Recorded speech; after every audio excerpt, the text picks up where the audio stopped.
load of shit. And that's the way we're kicking off episode 4 of the Pozo Send It Diaries. Absolute carnage here in Pozo. The wind just doesn't stop. The World Cup is starting by the time you see this video, probably tomorrow, maybe. The forecast, well, it's got a bit better. We're kind of hopeful. The beginning of the comp looks pretty solid. So fingers crossed, we are going to launch straight into action. Full junior and youth fleet, women's and men's fleet. I've got to mention the men's fleet, well, and the women's fleet this year, I'd say it's half full of young talent. Yeah, the up and coming riders that we've seen progressing from the junior into the youth ranks and now in the main fleet. And I would say they're making up a good chunk. We still got a couple of the old boys hanging around, yes. And they'll be looking to fend off this young talent. We've had a couple of late comers like Jules Donnell has just turned up. I've seen him on the beach. Graham Ezzy, Flo Young, you know, they're all still here and they'll be having to fight off some of this young crew. Now I've got to mention this guy, Victor Fernandez, 3 times world champion. 6 times Pozo champion and 11 times Pozo finalist. He knows how to sail here in Pozo. So I don't think he's been sailing as much as I've seen in previous years. It's been very busy this year and he's been choosing his time carefully. So if you've been watching the diaries, you're thinking, where's Victor Fernandez? Don't worry, he's here. And when you have that much experience in Pozo, you know how to sail. So check out this thing. Yeah, Clue first 360, absolutely perfect. He's obviously still got the doubles and he is very much in with a chance of the podium place once again, no doubt about it. But what I'm going to do in this episode is maybe pull out a few of the guys I've not mentioned already who I think are sailing pretty tasty. And the first one has to be this fella. Julian Salmon, German, resident in Tenerife. Now this guy is going off on the waves. He really is. He has got probably one of the best turns I've seen this week. It's a right up round, just loads of spray. He looks super solid, obviously riding on Bruce boards. More of that in a bit because Danny Bruce was in town and he was doing a little bit of training. And when I say training, coaching, yes. He had the notepad out, yeah, he was taking notes. I said, Danny, what's going on? He said, oh, we've been doing some, heat training. So yeah, the Brucey board boys mean business. Him and Tim Van Dam doing a bit of heat training. So that was interesting to see. But the move-wise, Julian is on it. Just look at these things, like goiter one hand, just pulling them off with his eyes closed. Looks super comfortable with that move. But I would say his main move is the air tacker. We saw a couple of like pugnettery ones, but not talking about those. We're talking about the proper air tacker where he hits the section, spins right round. They are looking tasty. He's obviously got the 360s and he's chucking in a few airs as well. Yeah, the guy looks in really good form on the wave.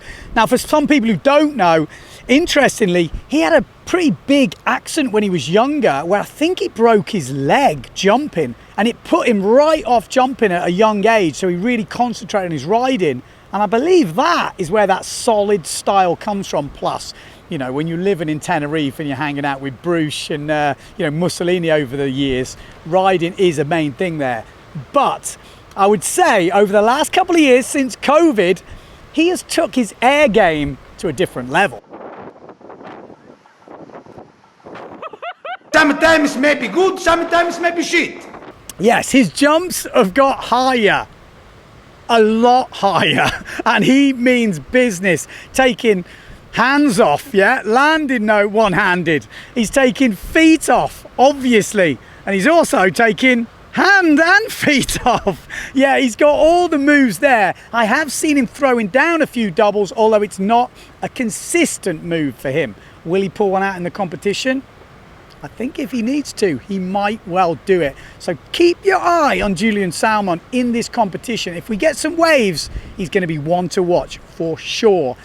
Another guy who I'm going to mention here, which is an interesting one, and you probably wouldn't associate him with Pozo.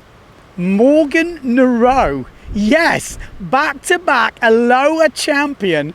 You know, someone who could have been sitting now in Maui, taking it easy, watching from the sidelines, like a few people have chose to do. But no, he's here and he's grafting. And when I say grafting, he is grafting. I have seen him on the water so much. He's been chucking down a few doubles. Yes, I did say doubles. He has been punishing himself. He's not always easy to spot because the Neil Pride boys all have the same colour sail. So sometimes you look out, you think, oh, it's Swift or it's Leon or something. But no, it's Morgan. And he's been busting out them.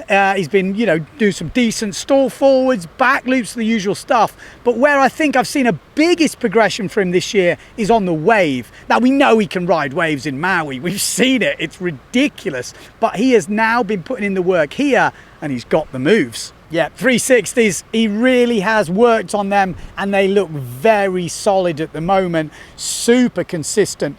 Obviously, the move of the pre-training, I would say, the training has been the back loop off the lip and he's been giving it a good crack. I'm not sure if he's landed one. I didn't catch one, but I got a couple of close ones, that's for sure. Also saw him pushing out the old push loop off the lip. Not back in the wave, but again, he's a starboard tack sailor. I wouldn't put it past him. Tabletop off the lip. That's pretty tasty, isn't it? That is pretty nice. And then carries it few, shove it. He's got the moves, hasn't he? Has he got the turns? Of course he's got the turns. Yeah, so what do you think? Has he got a chance? Maybe he hasn't got the jumping game quite yet to, you know, go with the top boys, but he is pushing hard. And I really like to see people pushing themselves out their comfort zone, and you can see the progression. You know what I mean? It's a hard graft here. Brazinho has done it, Ricardo's done it over the years, you know, and then as soon as you get into it, you're okay. But that first initial bit, when you go from someone who is the lower champion, you know you can hold it on starboard tack, and then grovel in here for a bit until you're making the grade. He's definitely making the grade now.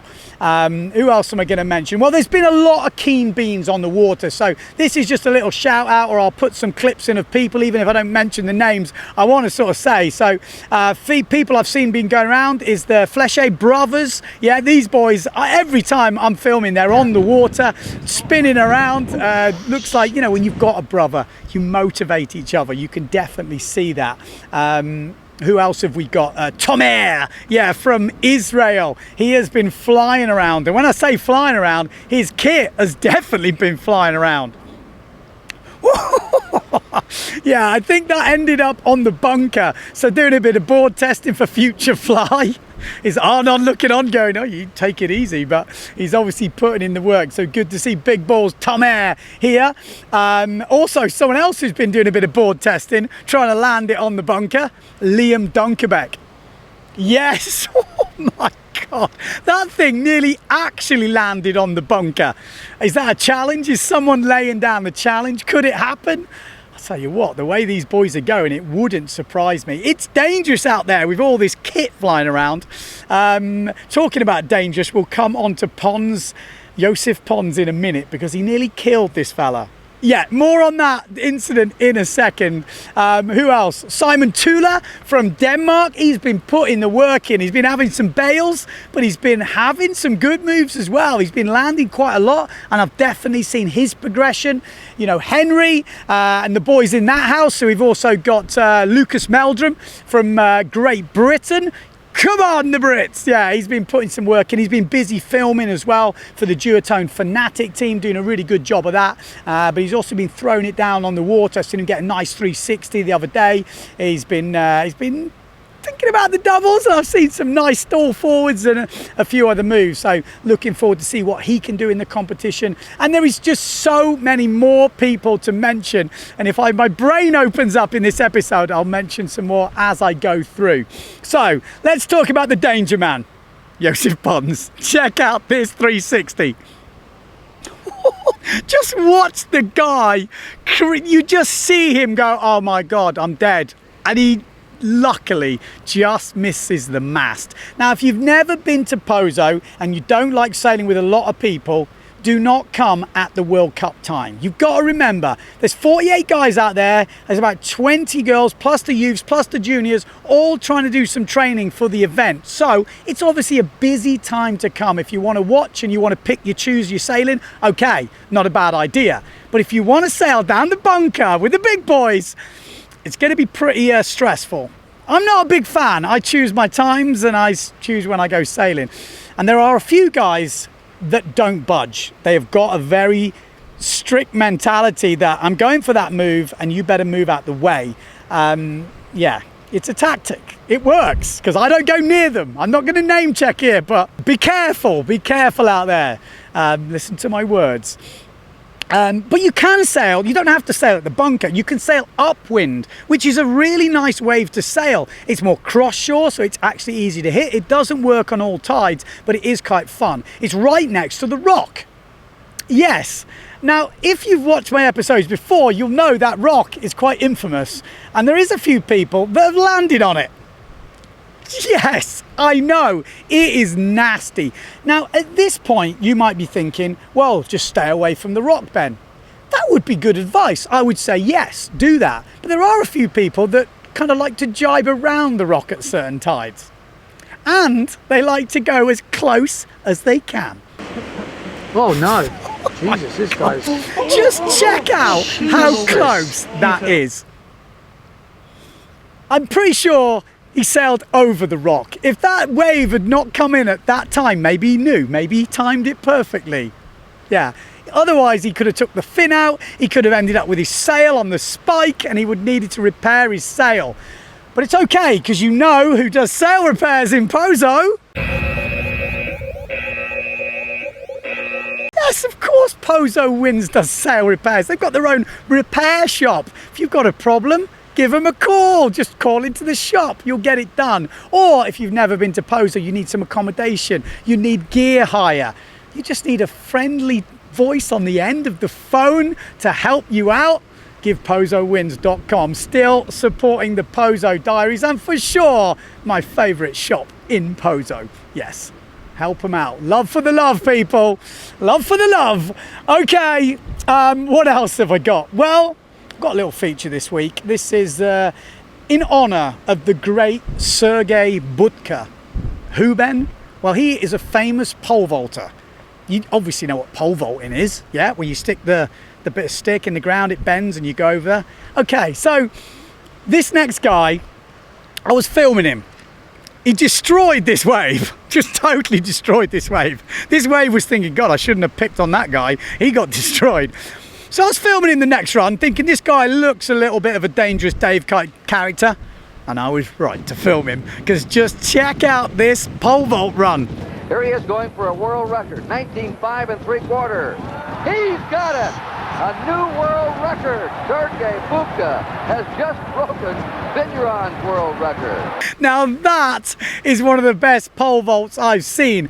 I tell you what though, the mast didn't touch the water. That was just a pure, full-blown killer loop. And I have read in the comments before, a few of you guys out there prefer the killer loop to this sideways loop. I keep seeing it mentioned, oh, these sideways loops. You've got to do the endo, the old school. I think I read it on one of Paul Van Bellen's recent videos of the Jason Pollock killer loops. Anyway, that was quite interesting. But just check it out again, because if you watch it back, you will see the guy was hooked in.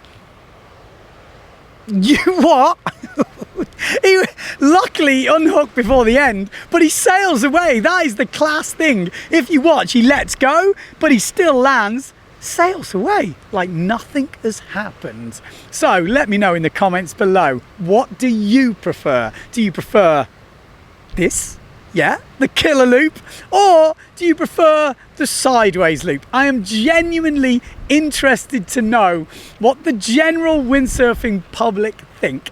I can tell you now, the killer loop is way more scary and harder to control. 100%. Super interested to know. Let me know. Okay, where are we going next? Well, I think we're going to go from that dangerous fella to this dangerous moment, because this could have gone either way. Check out this. This is Alexia coming in. One of the most up and coming young sailors today. Goes down on that bomb turn. Oh, and then you see whoever that is coming in from the side, and there's a momentary look where she realizes what could have happened. Take care, people. Keep your eyes out. That goes for everyone. We don't want people getting run over. But we've got to talk about the women. Let's talk about the girls as well, because I say girls, a lot of them are super young at the moment and pushing the level. Alexia, I saw her go out. I think there was someone filming on the phone on the beach. She was like, I'll just go out and do a tacker. And she literally went out, came in, bust our tacker about 2 meters from the beach, but fortunately just got the nose plugged at the end. But she is looking really slick on the wave ride. She's got a hell of a meaty top turn on her. Just put loads of effort in, loads of, like, if you're out there looking how to do a top turn, how to change your weight to push through that rail to get the spray, check out this girl. She has got a mean top turn. Someone else, Maria Morales, yeah, these two go head to head a lot of the competitions in the juniors over the years, and they're going to be going head to head in the main event as well this year, obviously. And I like this move from Maria the other day. She came in, went clue first off the top, super slick, smooth. How smooth is that? Yeah, looking tasty. Oh yes, I've got to say to you, we did actually a forward loop challenge with the women. Yes, we did. We had Sarah Keita busting out the moves. We had Pauline, who's like one of the up and coming sailors at the moment. She's working remotely and just putting in the time, and she's improving all the time. Who else did we have? We had Lena as well going off, and we also had 12-year-old Belgium future superstar Sol. 12 years old. You'll have to wait to see the 1 minute forward loop challenge. If you've never seen it before, we basically do 1 minute, and from the moment they do the first forward loop, a minute, and how many forward loops you can do. 12 years old. She's been looping a year. Yeah, watch this space. Obviously watch her in the juniors and the youths. We've seen the Tarifa twins, as they're known. I think it's Isabella. They're difficult to tell apart, but I'm pretty sure I saw her going for a table forward the other day. Is that right? Is that her? I'm sorry if it's not, but it looked like her. I also saw her have a competition with Marino Gill. Obviously, Marino Gill is looking at maybe podium places. He's got his eye on that podium. He's a very confident young fella, and he's been busting out the moves. So he is definitely one to watch in this competition. But has he been taking on the young girls? He might be, but he goes up for his move, crashes. She has a little look at him, says, oi, watch this. Forward loop, bang, yes, 1-0. There you go, Marino. That's how it goes, mate. They'll have their way in the end, that's for sure. Who else have we got? Well, Justina Schnaddy, obviously. We've not seen that much of her here in Pozo. Maybe she's been sailing up at Vargas. Obviously, the Moreno twins. I mean, we can't not mention them. Obviously, Abaya Moreno, many times world champion. Diana Moreno, as we've mentioned before, the queen of Pozo. This is her event, although I've not really captured so much of her sailing. I've always been kind of out of sync with her, but she is rocking the moves, no doubt about it. So keep your eyes on them. But I would say my tip for podium this year, Lena Erpenstein. Yes, every time I've seen her, she's been busting out tweaked push loops, stall forwards, aggressive style, looking good. Again, I haven't got so much footage of her. We haven't coincided with when I'm filming when she's been going out, but I've definitely seen her ripping. Watch out for her in the competition. We do have a little update on Oda Johanna, and it's a bad update, unfortunately. It looks like the foot is broken. Did an MRI scan. Again, I don't know the details, but it looks like she is definitely not competing, and we wish her a speedy recovery. Sarah Keita Offringer, well, it was her birthday the other day, but happy birthday. And Maria as well. Maria, it was her birthday on the same day, I think, so lots of birthdays going down. Right, what else have we got? Well, I'm going to wrap up the show pretty quick, but we do have a couple of beauties because I did the push loop day. It was Dangerous Dave, Tunisian Dangerous Dave's last day, going home for 8 days, then he's coming back. And I said, mate, it's now or never. We've got to go and throw these bushes down. This is coming up in a whole separate video, but let me just show you the commitment that this guy has got. I had to make all these tests. I made all these tests that you... He's got commitment, that fella. He's definitely got commitment. So did Tunisian Dangerous Dave land one? Go on. You'll have to wait for the video. You will have to wait for the video. The other Tunisian Dangerous Dave has obviously been out and he looked in better form. Yeah, he was landing a few moves and he was looking really good. We've got to mention the Japanese. The Japanese crew are going off. Oh, gee.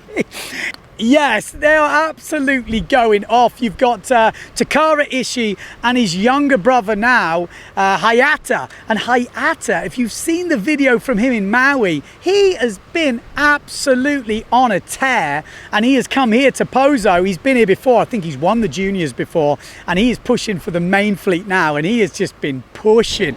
I've seen him get a water started from a double the other day. And he has just been sending it big time. Every time I walk past there, like little hostel in the morning, they're always doing some crazy stuff. The Japanese guys are crazy and they always look like they're having a good laugh. I'm not sure about these RRD Speedos though. Yeah, nugget huggers in the morning is not what I want to be seeing. I think I'm definitely not putting him in the thumbnail. We might get some suspicious characters tuning in.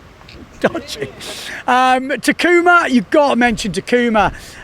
Even though Gastro Taboo don't support the channel, Takuma is ripping, absolutely ripping. He's been throwing down doubles. A lot of people saying top 10 finish for him. He did well, obviously, in Cape Verde as well. So keep your eyes on Takuma. And like I said, Takara as well, which is Hayata's brother. He's always ripping, always putting in the moves. And actually, I thought it was him the other day going for push forwards and stuff, which he has been known to. But actually, it was young French fella, Baptiste, who just turned up. And that guy is absolute lunatic.